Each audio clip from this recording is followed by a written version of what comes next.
As I continue to highlight the resources that have made my view of the world bigger and my understanding of history more complex, more interesting, and more fun, it's back to my past and a huge thanks to the Newport Way Library, part of the astoundingly awesome King County Library System in Washington State. This is partly to be thankful for the building itself, a fascinating brick building that opened in 1970. There are letters, animals, and other hidden wonders to be found sculpted into the building bricks. Approximately 1/3 of the materials in this neighborhood library are for children. It was the place I learned that libraries were always a great place to start when you're curious. And possibly more importantly, that librarians can help you find your way when you get lost, or show you how to find the way past apparent dead ends. Neighborhood libraries provide more than books. They also have professional guides to all that information, so you don't get overwhelmed or lost. Local libraries are one of those small starting points in life that show you just how many more ways you can go, and how inviting learning about the world can be. And most of all, they provide you with knowledgeable people who can provide you with the tools to start so many journeys. If you have a local spot or other resource that has opened up the world to you, let me know so I can share that too. Otherwise, you'll be stuck with my adventures in learning. Oh yeah. And I call for questions for the end of the season show that's coming up before the end of June.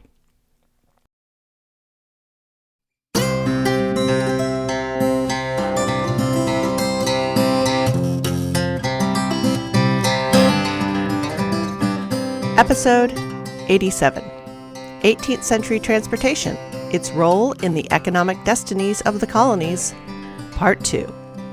Hello, and welcome to the History of American Food.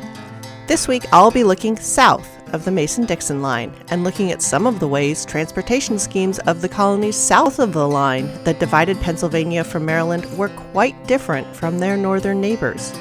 And I'll also be looking at how their products, philosophies, and geography all played into those differences. So pull up to your place at the table and let's dig in. The first thing you need to know is that when I stopped last week, it was only partly that, wow, okay, this had gotten longer than I expected. The other reason is that I realized how much of America's self-image is tied up in the philosophies of those northern colonies. The way those colonies were settled matches more or less with the vision Americans have grown to commonly have of themselves. That's the post-1976 bicentennial schoolhouse rock version I grew up on anyway. We rolled up to the shores of North America, found bootstraps just lying there on the beach, and pulled ourselves up by them.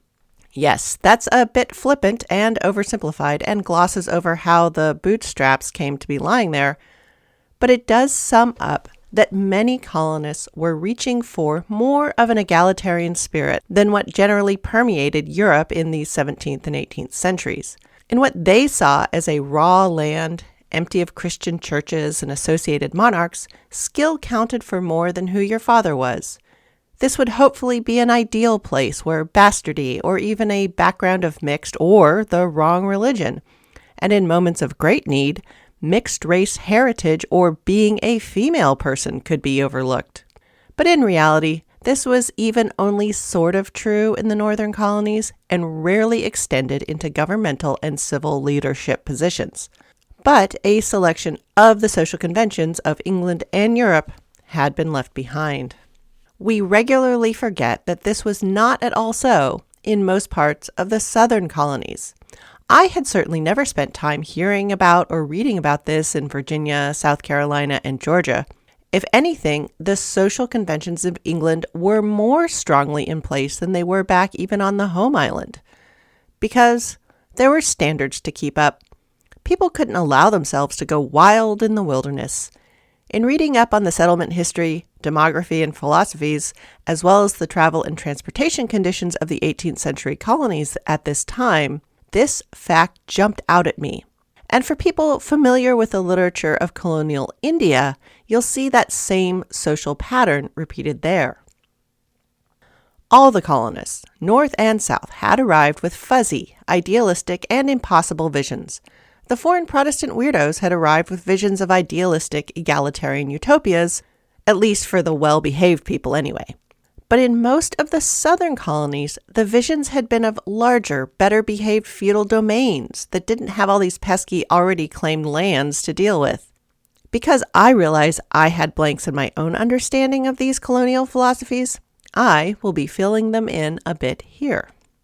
So I stopped at the Mason-Dixon Line, that official surveyed division of Maryland and Pennsylvania that was commissioned to put an end to the squabbling between the heirs of Penn and the heirs of the Baron of Baltimore.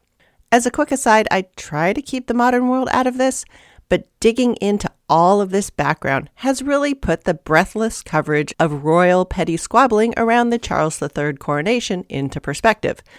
I guess some things never go out of style. But back to the past. Penn had been granted the repayment of his father's $16,000 loan in the form of land from the 38th to the 42nd parallel and between the Delaware River to 5 degrees of longitude west from there by King James II in 1681. The current western border of Pennsylvania is about 5 degrees over from the Delaware River, and the northern border is at about the 42nd parallel. But the 38th parallel is about halfway into the colony of Virginia and completely engulfs Maryland.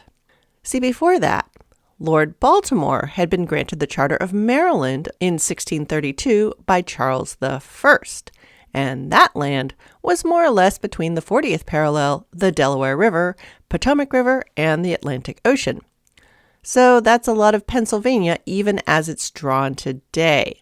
In other words, there was a bunch of land that had been granted to the control of 2 different guys who had ins with 2 different kings, and it was causing 18th century problems. To put an end to it all, Charles Mason and Jeremiah Dixon were 2 guys contracted to do the work and file the report. I mean, there was actual armed conflict over the placement of the border between the partisans of each side in the 1730s. You can go look it up now as Cresap's War. I only go into this much detail to remind all of us that people will always find things to shoot each other over. It also caused the abbreviation of Delmarva to form from the fact that Delaware, Maryland, and Virginia all get a piece of that peninsula that divides the Chesapeake Bay from the Atlantic Ocean, in case you've ever heard that term and wondered what it meant. Anyway, the Pennsylvania-Maryland-Virginia border is just a convenient marker for us, but north and south of it, there are some noticeable differences when it comes to how the colonies were formed, who was in charge, and what their goals were, and what their internal transportation systems ended up looking like. With that all squared away, finally, let's get back to the catalog. I finished up last week with Philadelphia and the ports of the Delaware River, so now it's time to head into the Chesapeake Bay. Is geography destiny? Not completely, but it certainly can influence things. All the nice harbors that became major cities up north, they all became the central location for the different industries and agricultural concerns to send out their products. The timber people didn't build one port and the fish people another one. They certainly had sections of each port, but everyone more or less came together in one spot. And all interested ships for any given port lay off in the roads of these harbors. In the shipping world, roads are the sheltered areas the ocean-going ships would anchor in while waiting their turn to unload and load goods. And if you live near or fly over major ports today, you can see all the container ships just hanging out in the modern version of roads, waiting their turns. And just as today, bringing big ships in to take off goods and put more goods back on, that takes a lot of infrastructure. The porters and stevedores, those are the guys who do the lifting, hauling, shoving, and stacking, have to be hired, housed, and paid. The carters and all their vehicles and animals need to have access to the ships, and if you wanted to be a respectable port in the 18th century, you had to build a proper pier to do this. In busy, prosperous areas, lots of construction effort goes into properly building the footings or piles so the dock stays put and holds the ship in place. It takes skill to make a level surface hardy enough to allow for moving goods about.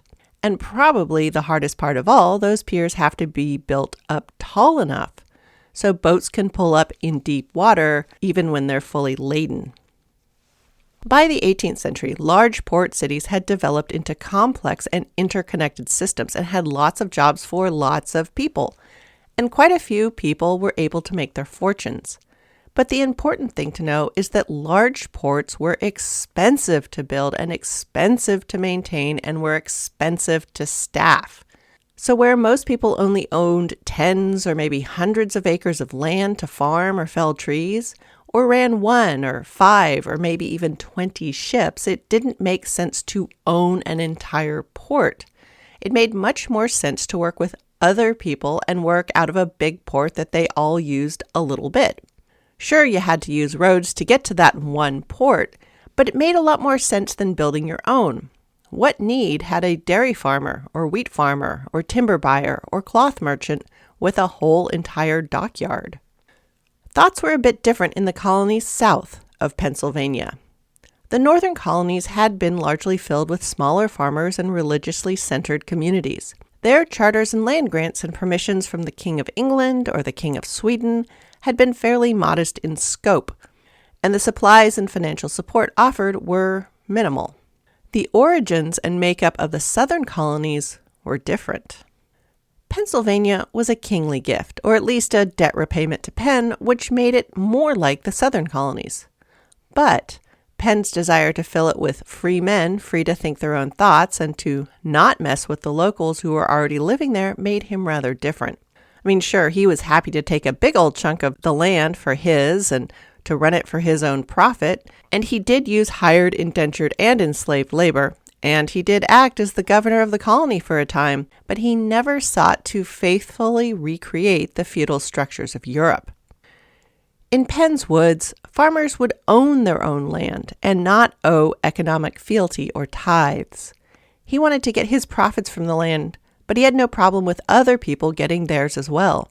And he purposefully sold small tracts so people of modest means could afford land, and also worked to discourage land speculation by limiting purchases of land by individuals, and had a list of requirements in order to retain land title. People couldn't just buy the rights to it and sit on it until they wanted to sell it later. And so even though the whole of the land grant had been to one guy, he had sold off the options to it to many people. I mean, partly because he hadn't been that well off and needed to raise some cash. But he also had the wild ideas of his Quaker faith that desired to compress the ranks of his society to something flatter than they currently were. He was reaching for some fuzzy idea of an egalitarian, but still gracious and mannerly society. Maryland, on the other hand, was granted to Calvert, Baron of Baltimore, by Charles I as a simple way to get rid of the pesky but wealthy Catholics still in England, once again granting the power of a way to the colonies. While Penn had visions of a more egalitarian ruling structure, Calvert claimed title as a Palatine lord and worked to recreate a feudal system similar to England. His earliest land sales were grants of large tracts of land to other Catholic aristocrats. The warmer weather of Maryland meant this was fertile ground for agricultural cash crops, and one of the most frequently chosen was tobacco. The Patapsco and Potomac rivers and the shores of the Chesapeake were all much more tame shores than facing the wide Atlantic. This meant large hogshead barrels of tobacco could be picked up from the docks that large plantations had built. The cash cropping economy combined with the large tobacco plantations that would develop created a very different economy and system of transport than the colonies further north. On the larger plantations, enslaved Africans and their descendants were employed to grow and harvest tobacco. They were also used to make barrels, grow and process food, herd livestock, and load and unload the boats. Instead of small business people developing robust interconnected economies, large landholders were developing isolated, self-contained, smaller economies. And these required the constant inputs of unpaid enslaved workers who received only the basic requirements for life, while the plantation owners skimmed off the profits and imported luxuries on the same ships that stopped to pick up their barrels of tobacco. This setup resembled the feudal peasant systems of pre-14th century Europe, before the plagues came and upended everything. A large difference, of course, was that the enslaved people had neither the minimal rights or tenuous legal recourse their peasant analogs had. But like feudal Europe, the world can't only run on estate holdings. So some small holders of Protestant origins were also recruited, partly in an attempt to prove Catholics and Protestants could coexist, but alas, these smallholders often clashed with the aristocrats over monetary and religious policy. By the 18th century, when the largest plantation owners continued to work the direct pickup scheme for their larger loads of tobacco, and later wheat, the fracturing of the tobacco market and a growing import trade meant there were many smaller players. The city of Baltimore, founded to handle a lot of governmental responsibilities, was growing into an important port city for commerce. However, unlike further north where water transport was iffy on many of the streams or hazardous on the coastlines that were exposed directly to the Atlantic Ocean, the wider and gentler rivers that fed into the Chesapeake and the protected bay itself meant that much of the cargo that traveled in from outlying farms and plantations did so by water. There were trails into town, but these were generally navigated by people on horseback. The wide roads needed to drive livestock or large wagon loads of timber were unnecessary. So while trails existed around the region, the wider, more frequently traveled roads that knit together the villages in other colonies were much less common. And with the lack of large roads, there were generally fewer public taverns and rooming houses along the way as well. The large plantation houses of the large landowners served as guest houses for those who did have to travel about, but usually only for those who had the right connections. The caste system of England was not only upheld in the fancy houses of Maryland, it was reinforced through the general lack of travel over land. Virginia had the largest population of any of the colonies, yet none of the largest cities. Unlike in the northern colonies, the busiest port, Norfolk, was not the largest population center. Virginia, like Maryland, had been largely settled by English aristocrats, and many of the first of them were escaping the fallout of the 17th century English Civil War when many members of the Cavalier side, the anti-Cromwells, wanted out. But they didn't come back after the interregnum because they found things a bit sticky with the elevation of Charles II. There was still all sorts of political intrigue and religious messes going on, and they had been out of the power circles for a while. And over time, younger sons and members of cadet branches of ruling English families also found ways to set up establishments and hire and buy other people to farm them. As in Maryland, land was granted and grabbed in large masses and converted into large feudal-style estates. To work these huge estates, first indentured servants were employed, but as they worked off their debt and gobbled up little bits of property as they were paid off, once again, chattel slaves, that is, people who had no set end to their servitude, were purchased to take their place.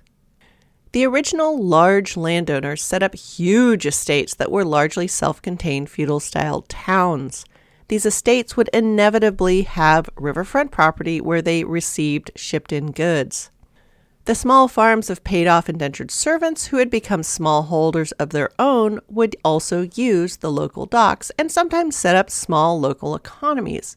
But these never grew into robust economies since the largest landowner in the area always had access to the unpaid labor of enslaved people, which meant the work of freedmen and smallholders in any area would always be undervalued. Tobacco had been the cash crop of the area from the start, and as with Maryland, as the market fractured and smallholders banded together, some ports would grow in size, Norfolk especially. Situated in a protected deepwater bay at the end of the Elizabeth River, where it meets the James River before heading out into the southern end of the Chesapeake and then into the Atlantic, it was an ideal spot for ocean-going ships to come in, rest, do repairs, and reprovision as they unloaded and then loaded their cargoes. The deepwater port meant it was easy for the large ships to come in. The protected aspect meant it was a good port for boats that plied the local coastal trade to come in and pick up split cargoes and distribute them around the Chesapeake and upriver ports. The upriver traffic was especially important as the colonial cities of Virginia, Richmond, Alexandria, Williamsburg, Charlottesville, Fredericksburg, are all built on rivers, but inland, away from the bay and the ocean.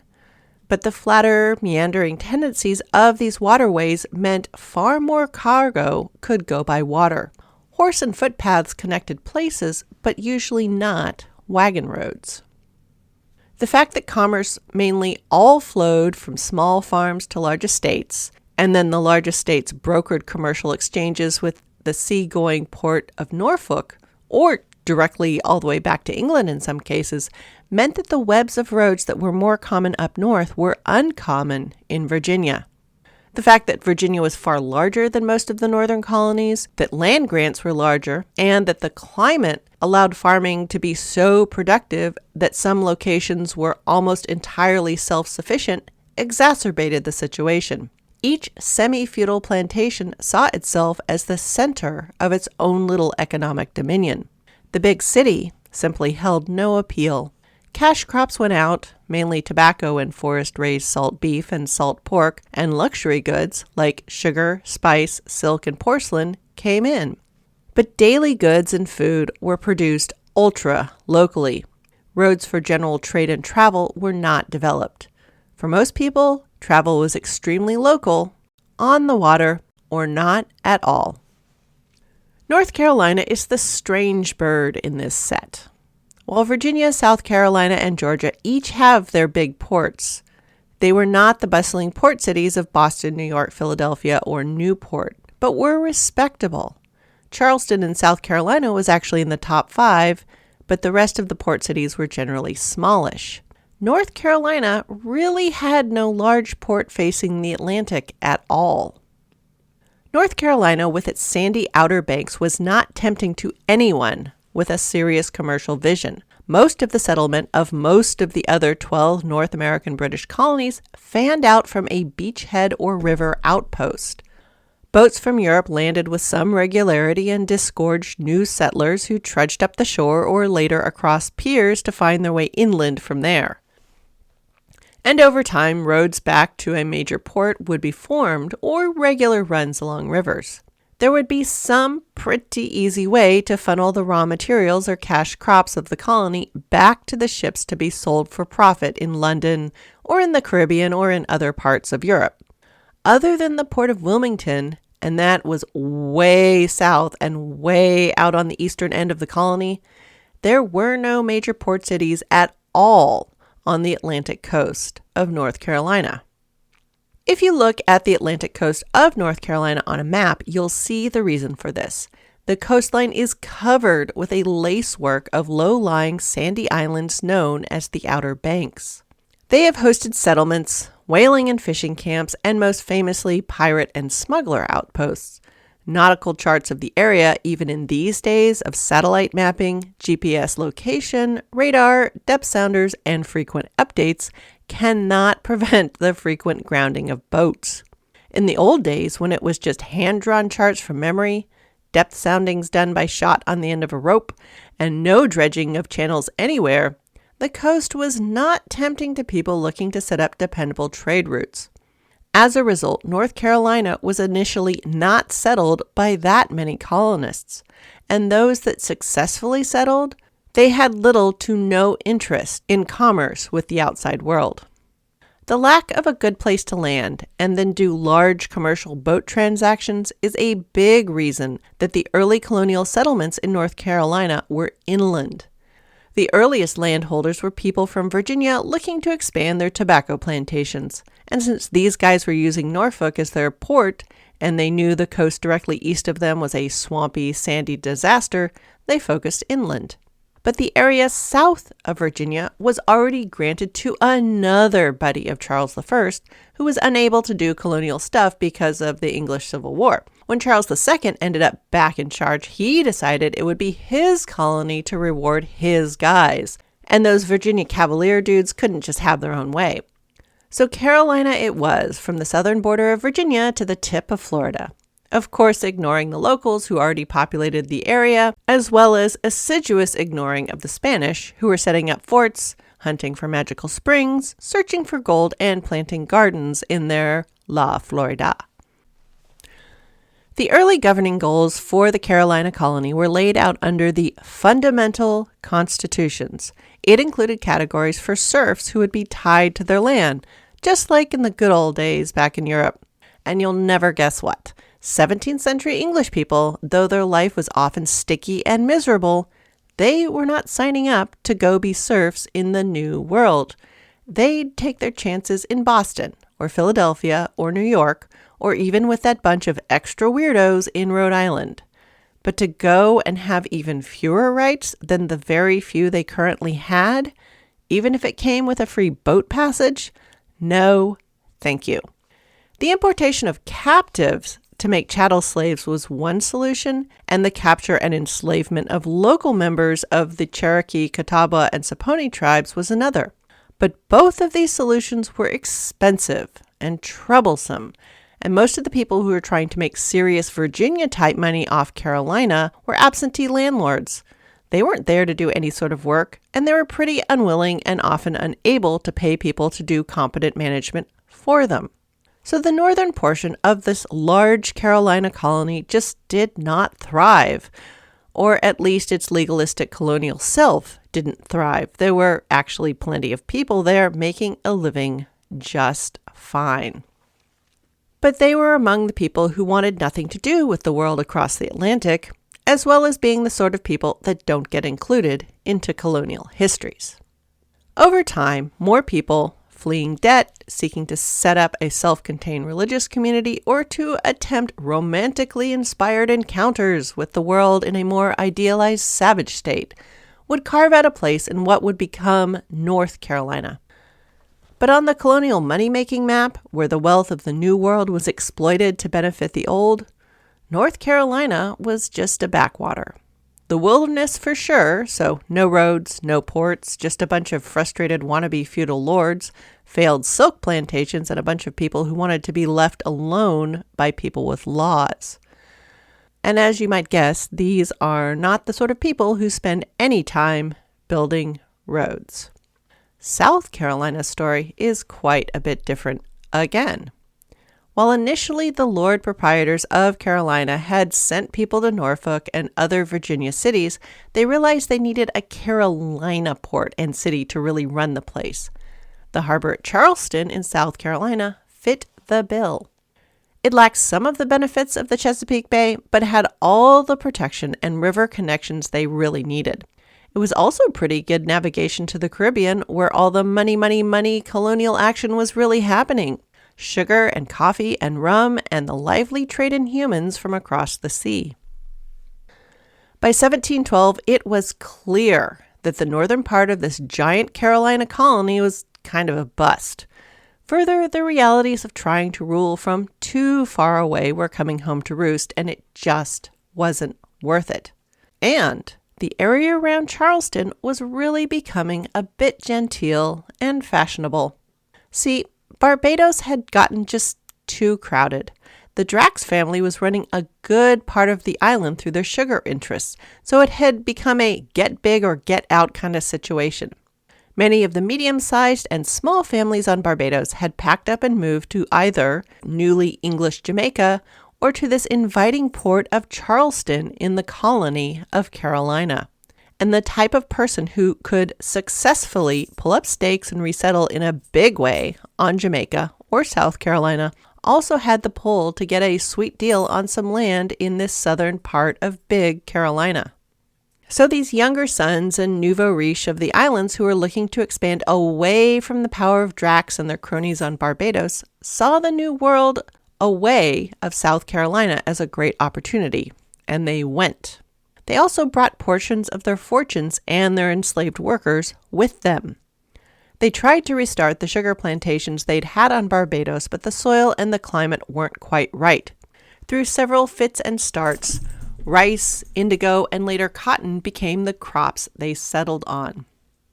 Since these were export crops, once again a feeder system into the main port of Charleston along rivers and their offshoots made for the main sort of cargo transportation in the colony. The Cooper, the Ashley, and the Wando rivers all feed directly into the harbor and meander a long way inland. The Stono, the Kiowa, the Edisto, and more all wander through sea islands that make water-based cargo movement protected and preferable. Once again, overland travel happened, but mainly on foot and preferably on horseback. The swampy ground and the creeks and the rivers all over this low-lying ground made overland cargo transport difficult and kind of ridiculous. Since most of the landowners were seeking to set up their own feudal domains, much like they'd had or had hoped to have in the Caribbean, once again, any sort of road web was of no interest. So no network of inns, taverns, or guest houses were set up either. There was no business of overland transport or travel. Rather, it was high-status guests being offered resting places house to house. As a result, the paid-up indentured servants, freedmen, and other independent smallholders were made more or less clients of the largest landowner in any given area. And once again, most labor of smallholders was undervalued, since the people with money had unpaid labor they could use or threaten with corporal punishment, sale, or even death, and replace at need. Transport was to Charleston and back out into the world. Growing a local economy for the locals was not of much concern, so there was no need to build roads to support such a thing. And then we come to Georgia, whose history as a colony is different all over again. Just as with the feudal dreams of Maryland, Virginia, and Carolina, Georgia's early plans are also not spoken of in any sort of detail in most American history classes. But those plans play a big role in how transport around the colony was organized. For most of the colonies, being among the first to arrive is a point of pride. In Georgia, most people don't want to be related to someone who got there before a certain date. Why, you might ask? Well, while Pennsylvania, Maryland, Virginia, and Carolina were all set aside by kings to be settled and sold and act as deterrents to the French and the Spanish who were messing around in Florida and along the coast of the Caribbean Sea and the Gulf of Mexico, the Georgia colony had a different origin story. The distance problem had shown up in using Virginia and then Carolina as a bulwark against the Spanish and French. The seat of power was just too far away for keeping track of the enemies and frenemies. So an even further south seat of power needed to be set up. When it was conceded that Virginia didn't extend to the tip of Florida, and then Carolina didn't either, the Savannah River was chosen as the southern border of South Carolina. I mean, this river goes all the way to Augusta, Georgia, which is way, way inland. The Savannah River, right there at the border, is also home to the last big colonial port city, Savannah, and the initial governmental seat of the Georgia colony. Just as with Carolina being named after the Charleses, Georgia was named after George II, and that's how late Georgia was in being established as a colony, 1732. That means this colony was already up to 100 years behind all the other colonial ventures. Then, instead of being another source of lands to be sold and granted for money to important people and a few smallholders and their pittances, Georgia became a slice of poorly executed 18th century good works. Georgia was envisioned as sort of a work farm for the debtors and other deserving poor among England's criminals. These were people who a trustee board and other wealthy people looking to do a spot of philanthropy determined had only gone through a bit of bad luck or something, and could be turned back into productive citizens by being shipped away, there's that idea again, to a new clean land to start over. Of course, like many of the earliest colonists in Plymouth and Jamestown, an awful lot of these guys were from the city and had no experience farming, much less setting up a farm. They and a few other families that followed still tried to give it a go, but they were allowed no say in the laws governing the colony. They were given no choice of where they were going to set up house. Maps of rectangular settlements with no regard for local soil, topography, drainage, or current residency by local Yamasee Creek and Cherokee people, or river access were used as the plan everyone was supposed to follow. There was also no rum importing or distilling, no chattel slavery of West Africans, though there was complete religious freedom, except if you were Catholic or Jewish. We're off to a great start. And you might not be surprised to hear that things did not go particularly well. Early colonists died of malaria, revolted over lack of booze, monetary policy, and the arbitrary set of laws written and administered by a set of trustees that weren't living there. Oh, and since this was an attempt at a charity project, Parliament had to grant upkeep for the colony and the garrisons it housed as protection against the Spanish, and then the local tribal populations they kept getting into skirmishes with. So, first the rum prohibition was lifted, then it was decided that the colony was costing too much and needed to make money. Only change they could think of was to lift the prohibition on importing and owning slaves. And they also changed the rules about how much land an individual could own and whether it could be mortgaged to raise capital or passed on as an inheritance. In short, the poorly conceived and administered charity scheme was abandoned and Georgia was hastily turned into a copy of South Carolina. Rice and later sugarcane became major crops. As a closely ruled arm of the British government, it also became a favored place to garrison soldiers on the continent and to ship off debtors and other men crowding up the English prisons. There's no getting around it. Most of the pre-revolutionary immigration into Georgia was involuntary. The main difference is that the European imports were no good at farming and likely to die of semi-tropical diseases or military wounds and malnutrition. The West African captives, on the other hand, were skilled at farming rice in the low-lying coastal mangrove areas where they were brought, but forced to give up the produce of their labors to people who owned them. And neither group was going to be able to build any sort of robust local economy. Schemes for growing and harvesting silk, soybeans, and all sorts of other fantastical tropical crops, along with somehow raising magical garrisons of hardy farmers to defend the colonial borders from the mean Spanish and displaced and irritated locals, came to naught. They even attempted to develop a cattle industry to have salt beef to ship, but the lack of horses made this another failed proposition. Instead, the English social hierarchy was recreated and enforced. A few religious communities formed their own enclaves, like the Moravians and a Jewish community, but they wanted to be left alone and generally were, since they tended to stay out of trade and asked for no military or monetary assistance. The early colonial settlements were meant to keep themselves to themselves and quietly make profits for the upkeep of the colony, which spawned no road construction.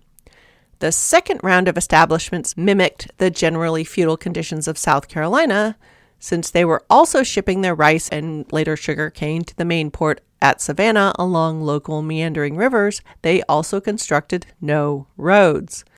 That and the generally high-handed treatment of the locals meant that most colonial immigrants had no interest in venturing into these forests they generally regarded as wild, savage, and unsafe.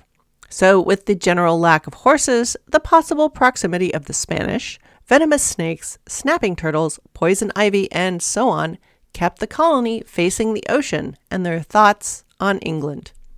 Pre-revolutionary Georgia was probably the most England and Caribbean facing of all of the colonies. They had the least local say in their development and had some of the heaviest military presence. All of this meant Georgia will mostly be a non-issue in the upcoming war.